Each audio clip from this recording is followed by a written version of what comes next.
and it's titled In Your Words, and it's heritage lottery funded and is led by the University of Leeds.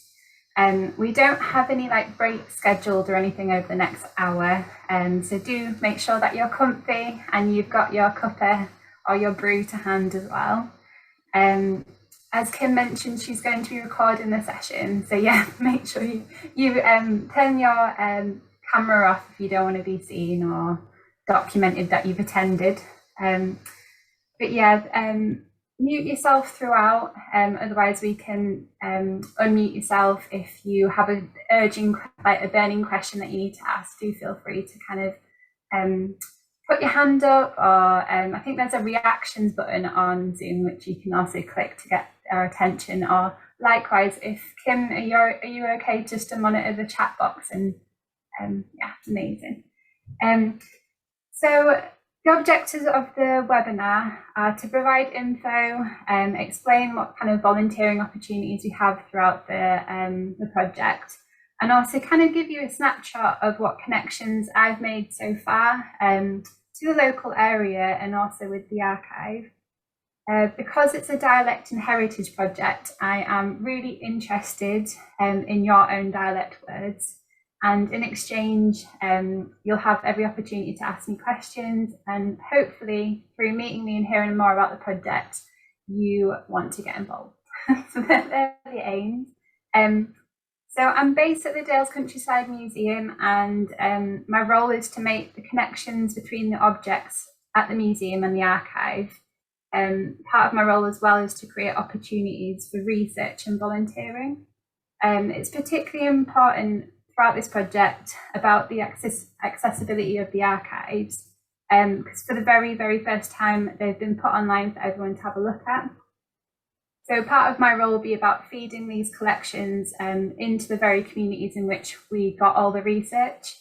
So I can very much imagine it in the museum when you walk around on the interpretation panels, when you're reading things that describe the objects. You'll have a dialect kind of sense there, and as much of the archives in the museum as possible. It'll also be like hosting events, talks, and having a presence at like the large agricultural shows and maybe in care homes and schools, etc. Anywhere in the Yorkshire Dales that they'll have me. But the project, I guess, is quite unique in the sense that it's also taking place nationally. I have colleagues who are doing the same role as me in the rural West Midlands, in West Sussex, East Anglia, and also close by I have a colleague working at Rydale Folk Museum in the North York Moors National Park. So I guess it's quite unique in that way that it's a national project. What I will do, I was going to just send you this slide, but I'll just I'll navigate through, because if I'm showing it on screen, I have also put in like the FAQs here for you to have a read through. But I will move on to slide 2. So in your words is it responds to the multimedia archive called Leeds Archive of Vernacular Culture. We often refer to it really quickly as the LAVC. And within the archive, there are sound recordings, there's some amazing response books, photographs, student research papers, and kind of just like newspaper clippings, anything that would have been relevant at the time, typed extracts, articles, etc. The survey of English dialect was founded in Yorkshire, and the county is particularly well represented in the study. The survey's field workers largely focus on gathering data from rural areas, including the Yorkshire Dales. You can see just at the bottom of the screen where the survey was taken locally. So in places like Asquith, Newcombe, Melsonby, Grassington, Dent, Horton in Ribblesdale, Gargrave, Burton in Lonsdale, Solby, Beedale, Pateley Bridge, Cartmel, Newland, Dolphinholme, Great Strickland, Staveley. So they're all my kind of priorities at the moment, but also as well as Hawes, And we also want to tackle like the Richmond and Catterick area as well. So huge reach across the whole of the Yorkshire Dales. But the folk life survey was also, it followed the survey of English dialect, and that's also within the archive as well. That was carried out in the 1960s and continued the important work by researching rural tradition and culture. And as a result, the Leeds Archive of Vernacular Culture has an especially rich collection of materials relating to ways of life and work in the Dales, including cheese, butter and oat cake making, lead mining, knitting and much more. Just on that one. So on screen, I'll make that a little bit smaller for you. On screen are some words which show the variables of a certain word. So the word highlighted in white is the original word, or the one that we might recognise now, I guess. So the others are words that people have told us what they are called across the UK. So for example, a daddy long legs, we have learned is also called Tommy Spinner in certain parts of the UK. It's really interesting to think of the research as a whole, as when the original surveys were taken, as a result of all of this, word maps were able to be created. So Leeds Special Collections and their researchers were actually able to draw borders of where words were used and maybe where they were less used. I think one of them was like, what do you call your fish and chips and your scraps? And like how do they actually say brew and the process of making a cup of tea across the UK as well? They're great. That a lot of the rights were sold on to big publishers, so it's quite tricky to actually get to use them and reference them. But I will dig out the books and let you know at some point when I get my hands on them as well. But do take a look at the image on the screen and feel free to use the chat box. You could put in the chat box maybe something that you've got as a variation, or it might be something that you've heard of. So funny. So yeah, feel free to put in there. So slide 4, I'm going to put this up. So we have recognised through the project as well just how much we love reading other people's words for things. It's been delightful looking through the archives to find words which we've used locally since the survey was taken. As much as the project is about sharing the amazing collections we have already, it's also about capturing research for the future. So the original surveys captured a snapshot of time back in the 40s, 50s and 60s. However, we want to see through the project how this has changed and is changing. So from what I kind of understand, people are moving around a lot more now than they ever have done, either through better access to transport, or a lot of young people with university move to bigger cities. We had a really interesting exhibition on at Dales Countryside Museum all about schools and how people used to stay in their little village school and not really move around so much. But I think if you think of words as well, dialect and words conjures up a lot of different feelings. They hold memories and people in them sometimes, and often they encompass a kind of time in our life or objects that we used to love. But I think that's why it's so important to get our dialect back into the museums as well and make sure that they're well recorded. But if you have any words that have been inherited from someone, you can feel free to put that into the chat box as well. But whilst you're doing that or typing into the chat box, if you have any words, like for example, I had one from my grandma, so she used to always refer to spaghetti bolognese as spag bog, and I thought that was completely normal up until I used it at university, and someone was like, what on earth is that? So do feel free to have your say in the chat box as well. So some of the local words that I found whilst you're doing that, Melsonby, it was recorded that they used to call wrist warmers muffetees. And when they had a lot of something, they used to say that they had a canny bit. To swear, to say damn, they used to say dal instead. And things were a boon, if above, and a for, if before. In Muka, you used to use hipping stones instead of stepping stones. And if you tripped, you might have shouted, by gum, instead of by God, if you fell over yourself in Askrig. Maybe you were called a sugarhead there, if you were seen to be a fool. In both Grassington and Melsonby, things would kizzen, wither if you weren't a good cook. Dent also loved a good collop, a rasher of bacon. And in Burton and Lonsdale, they would eat clapbreads instead of oatcakes.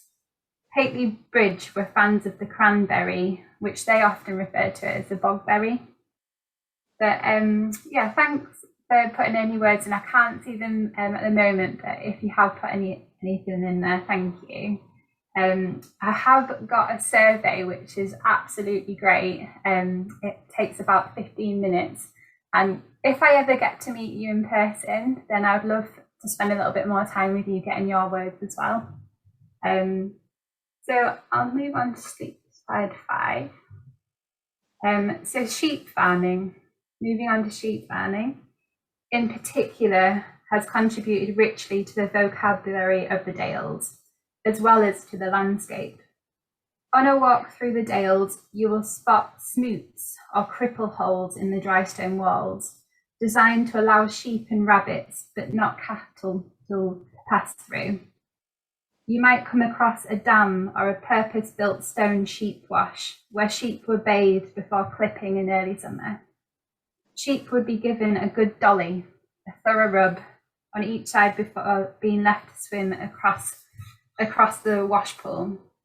If you're lucky, you might even overhear sheep being counted the old-fashioned way, using the ancient shepherd's score, yan tan tether, or hear the ladies next to the fire counting the stitches in the same way. Until the mid-1900s, processes like sheep shearing, salving, washing were all done outdoors by hand. In one of the sound recordings that I've heard, it shows how the Dales dialect also provided useful words for sheep of all different ages, types, and stages of life. Dick Davies from Horton and Ribbersdale describes sheep as gimmer hogs and old joes. So there is a link at the top of this slide that I would find it hard to navigate. Let's get that up. So I got this sent to me, and I thought it was great. Because Dale's farmers always had to be wary of the elements, often bringing sheep down from the fell in dowly, dull, gloomy, or clashy weather. So predicting storms was an important skill in the Dales. As the saying goes, when the ring is far, the storm is near, meaning that when the moon is a long way from its halo, a storm is approaching. Alongside words relating to farming life and weather predictions, local traditions and home remedies were also recorded in the Survey of English Dialects. An informant from Burton and Lonsdale complained of being a beggar for, which he meant very prone to, chapped hands from working outdoors in the bitter cold. The traditional Dales remedy, recommended by a saddler from Beedale, is to fill the cracks in with cobbler's wax. I'll move that bit a bit down. So for other ailments, or if you're not feeling so lish, which means unwell, you might visit the local doctor or a chemist.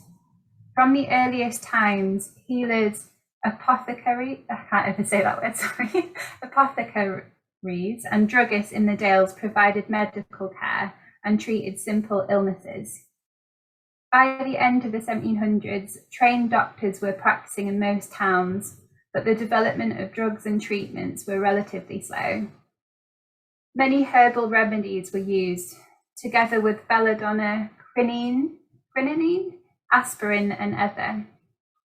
In rural communities in the Dales, huge areas were covered by one doctor. He would generally be on call day and night and had to deal with everything from pulling teeth to testing eyes and setting broken bones. He also had to act as a chemist, administrator, and bookkeeper. Most babies were born at home, and a nurse or a local handywoman often attended to women in labour. She may have also laid out the deceased within the local community. Epidemics of flu, whooping cough, scarlet fever, and tuberculosis occasionally broke out and were often sadly fatal. Isolation hospitals were established to care for patients locally, but not everyone could afford medicine and doctors' visits. Only the very poorest people received free treatment. Many relied on home remedies handed down from one generation to the next, such as a dish of onions and boiled milk eaten at bedtime for a cold, or a weekly dose of licorice powder to aid digestion. The Leeds Archive Vernacular culture has many examples of home remedies, including bumble kites, which is blackberries, for an upset stomach, as recommended by a survey of English dialects informant from Pateley Bridge in 1952.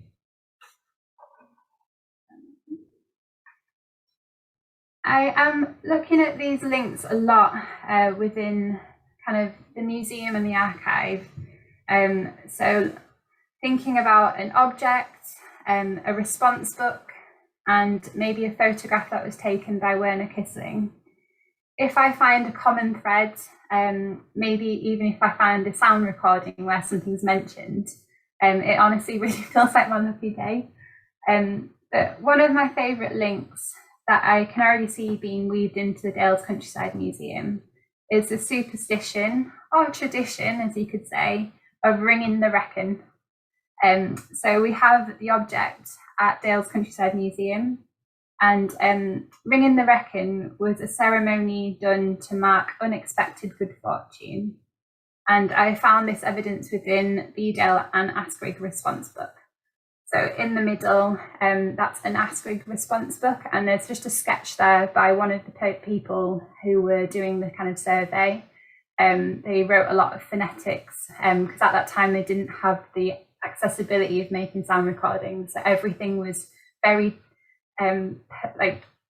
everything was written down until they could go back later on and take photos and record people speaking. But I love the little sketch there of the reckon as well. So I guess these connections do take quite a while to find, and I guess would also be perfect for those volunteers who are talented at research. Because as we find these local traditions, or as you generally, if research is not your thing either, but you might just know a lot about the Dales. If you share that with me, it'll play a huge part in bringing these connections together, telling the story both through a photograph, maybe a sound recording, a handwritten note alongside an object at the museum. And it will tell the kind of story of the Dales for future generations. So some sayings on screen as well. Although the Dales is part of Yorkshire, there is a rich variety in words and pronunciations used across the county. Let's take a moment to step further back in time to find out more. So historically, different parts of Yorkshire belonged to two separate Anglo-Saxon kingdoms, Mercia and Northumbria.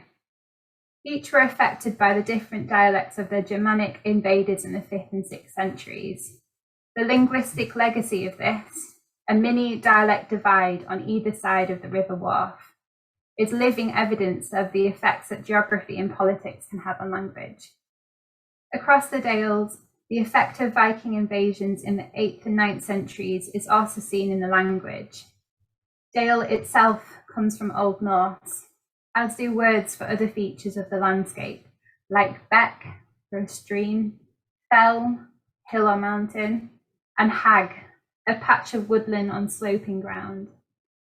Farming words too reflect Scandinavian roots, such as lathe for a barn or building, and toft, a small farmstead.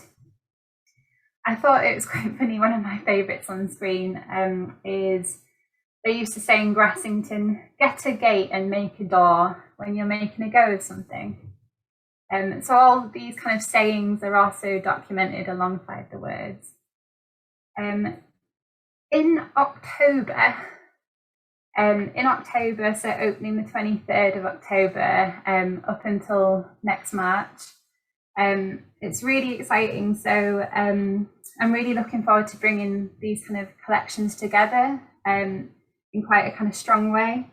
So we're hosting an exhibition called Love Tokens, Sittings and Songs, and it's inspired by people sat around knitting and singing. There will be 380 knitting sheaths on display from a private collection of a gentleman called John Dixon. I think these will really complement the museum's already stunning collections of sheaths, but also excitingly, I have sat down and found the most amazing images, sketches and terms used during the period locally, which you can see on slide 9 and 10. So on Muka, there's a sketch of a knitting sheath. There's a lady using traditional curved needles, and the knitting sheaths were tucked into your belt to hold your knitting needles. And there is, I don't know if anyone's ever read The Old Hand Knitters of the Dales. I've just tucked into it now, but in the middle there's Elizabeth Dinsdale, and it's quite great because on the archive you can actually search people, and you get these really strong characters that are also referenced within the Old Hand Knitters of the Dales. And as you can see, Marie Hartley, Joan Ingleby will be well known across the Dales as well, and particularly in the kind of founding of the Dales Countryside Museum as well. Slide 11, which is quite a funny one. So if you have any knitting words, I don't know if any of you knit, but do write them in the chat box if you want. But on screen are some terms which I found which are relevant to the textiles industry locally. So there's threed, there's thread, twilt instead of quilt, snock-snarl, which I love the word. So it's when yarn or thread is not kept tightly wound. If it suddenly twists, it creates a snock-snarl. Sex needle, a phrase of a short interval, a time a woman with knitting would take to work the loops off the needle 6 times. Cop, a yarn wound round a spindle. Brooch, a wooden spindle which a cop of yarn is wound upon a clew. Worsted, darning wool in Asquith as documented in the LABC. Shear, I also noticed that they used to, in Swaledale, there's a book which is like a glossary of words.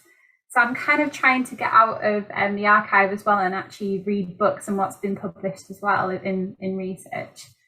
But they used to also call the sheath a shear, and a crook as a hook, and to baste. I actually use the word baste now, so it's quite interesting what words do stick. But that's when you tack with the needle and thread, and that was documented in Dent. On this one, this is relating to like clothes. I guess clothes change quite a lot, and kind of our practices of how we make clothes and acquire clothes does change. But these, likewise, if you have any kind of funny words for clothes, put them in the chat box as well. But my favourite is glad rags, which I think has stuck around as well. But that was evidence in Grassington in referring to clothes. I also saw that they were referenced as cleaves locally, and people would wear them in Keld instead of wearing them. And fettle, I've heard this a lot, and it's to arrange, prepare, furnish, dress or put in order. And maybe the meaning of it might change depending on where you go, but locally, especially in Keld, that's where I noticed that's what they would use fettle to mean. On this slide, there are some amazing Dales Countryside Museum volunteers, and I quite like the similarity of the image that Warner Kisling, the photographer, took. in 1962 in Hawes. I don't know if any of you have like a bit of a favourite part of the museum that I will. There is a sound recording as well, so actually I'll mention that before I move on. So a lot of the sound recordings, unfortunately, aren't live just yet, so they haven't been digitalised. But they actually managed to get quite a lot of them digitalised through the British Library. So you can actually listen to a lot of them here. So when you click on Sounds, Survey of English Dialects, British Library, and if you click on this one, I go in county and I go down to open up these, that's where they're all from, and I go into Yorkshire. There's a few here, so I opened up Askrig. Mr. Cloughton explains the building of dry stone walls and describes the various markings used to differentiate sheep. So I will show you actually. I'll spend a little bit of time. I don't know what everyone's sound's going to be like because these are quite difficult to hear. But do spend a little bit of time in your own time to really immerse yourself in it because they are absolutely great. I'll stop speaking. Now listeners see about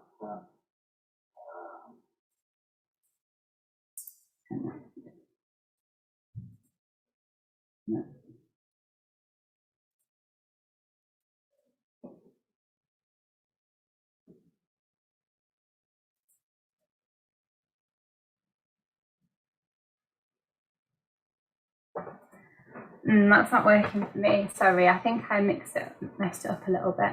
But do listen to it in your own time. So in the presentation, you can just click through and navigate through, and I've put them also in the bottom as links here. So thinking about back in Dales Countryside Museum, not in the British Library, come back into the museum.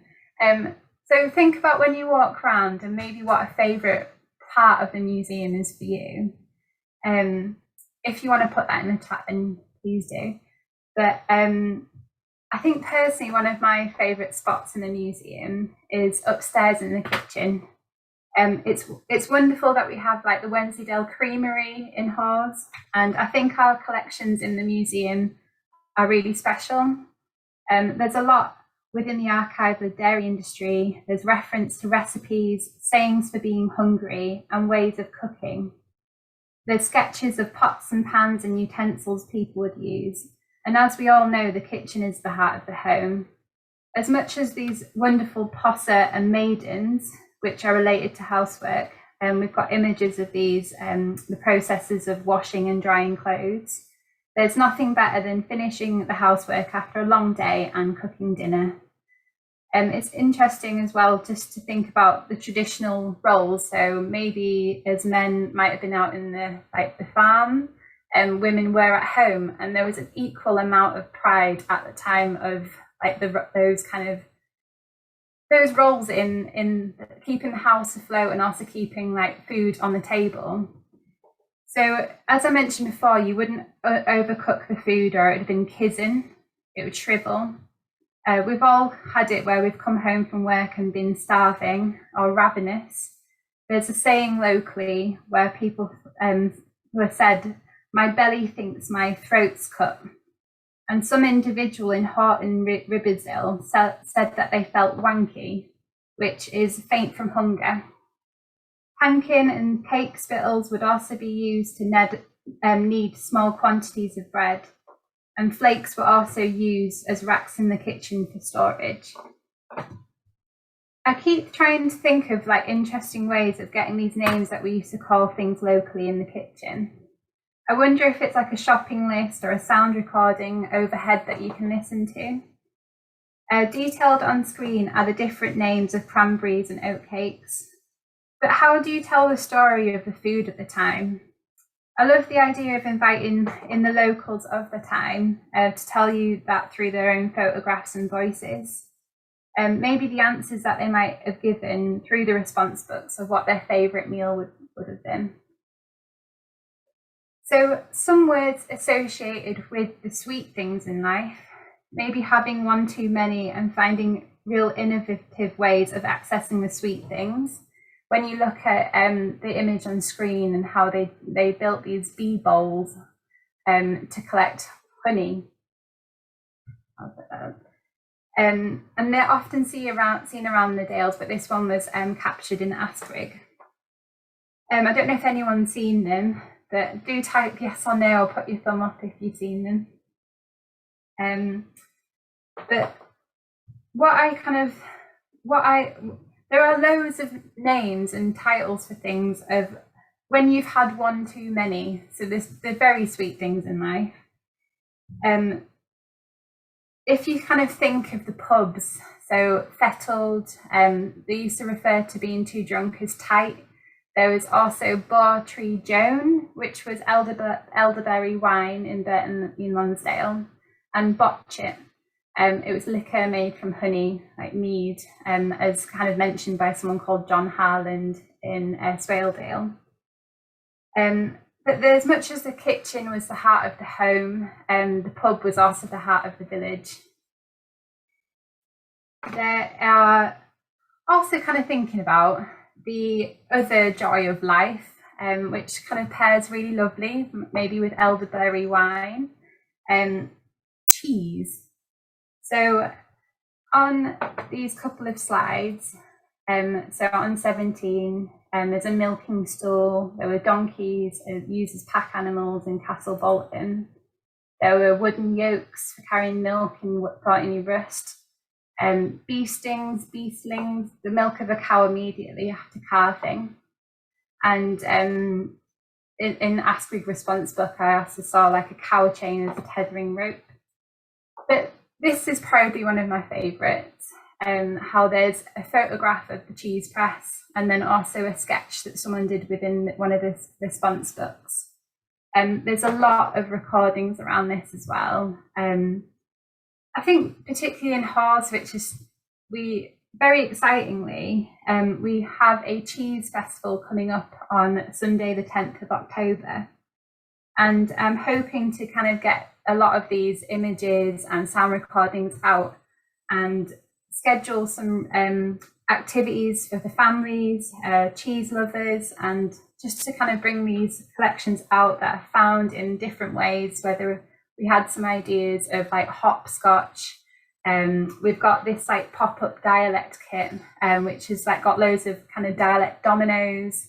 We've got tablecloths, etc. But we are looking for volunteers to help run the event, help publicise it, and generally just speak to as many people as possible about the project. In terms of like the event itself, we have like the branded gazebo, games, snap cards. I'm hoping that we can also do, I don't know if anyone listened to it, but Sounds of the Dales podcast. I'm hoping that we can do another one of those around cheese making in the run up to the event, during the event, or maybe even after the event as well. But we have lots of things planned around the museum, and just would absolutely love for you to get involved. These are the 4 roles that I guess formally that we are kind of looking for. These all might navigate you through to, so if I copy and open one of those, open that one, and open that one, and open that one. So the 4 roles, event assistant volunteers, oral history and dialect field workers, publicity and project advocates, transcription assistant volunteers. So I guess they are all detailed as well. So I'm just going to minimize that a little bit. It's harder to flip through there.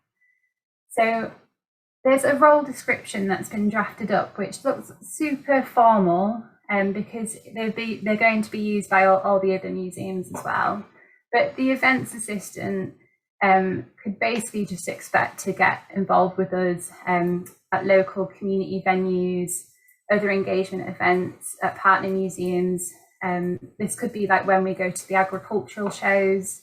The tasks that you might expect to do would be meeting, greeting visitors, supervising with a dialect pop-up kit, workshop kit materials, using and developing audience engagement with these resources. So if anyone loves working with families and just speaking to people, then this would be great. It does have a little bit on this bit as well, like who would this role suit? If you're kind of confident, friendly, meeting people, reliable, etc. We do have lots of kind of skills training support available, and I think it all depends on the role as well. So if it's quite a specialised job, then you would get specialised training for it as well. I will flick through onto. It's quite hard because the screen share comes up at the top, so it's hard to navigate through. So the oral history and dialect fieldworker volunteer role, they would carry out interviews and collect in-depth oral history and dialect recordings through conducting individual interviews or facilitating group interviews. That's where you would get kind of specialised training for this role as well. But you're not expected to have any specialist skills or experience, although some might have, because full training and information will be provided. But this would also, it's a very similar skill set, but I guess the difference there would be having a full driving licence and access to own transport preferred, but it's not essential if other arrangements can be made. And we're going to have a specialist training programme co-developed with the Oral History Society, and online support and e-learning materials available from the online management platform Better Impact. So also project support throughout. I think that leads on to this one as well. So transcription is basically just writing up those interviews, and you can do this from home as well. So the kind of, what role would that suit? A reliable can commit to transcribing at least 4 interviews, can work with others in a small team. You could do this remotely, do it within the museum, wherever you feel most comfortable. And then the publicity and project advocate volunteer role is just about helping us get the word out, really. And so role here, act as project advocates to make target audiences aware of the project and to help them engage, just building relationships. It might be someone who just works at the local shop, who just sees loads of people and is like, oh, have you heard this? Have you heard about this? This is going on. They may research local organisations, build relationships with local groups, make fact-finding visits, conduct telephone and email correspondence, give talks about the project and represent it at local community events. It's all just about what you'd like to do as well, basically, and what you feel comfortable doing. I think this is the document kind of goes in at great expectations, but it's up to it's meeting your expectations as well, and like what you've done in the past, what skill set you feel confident in doing, and then that's kind of the details again, what this role will suit, skills, training and support there. So I guess formally they're the roles, but everything will be like advertised through Better Impact. If you've received the kind of specialist training as well, then you'll definitely get all that information through. Realise I've talked for a really long time. What I would absolutely love for you to do is, any questions at all, just get in touch with me and Kim. This seems quite overwhelming, but just get in touch and we can make some volunteering available for you. We just would love to have you on board. Very, very finally, I would absolutely love it if you could feedback on this event.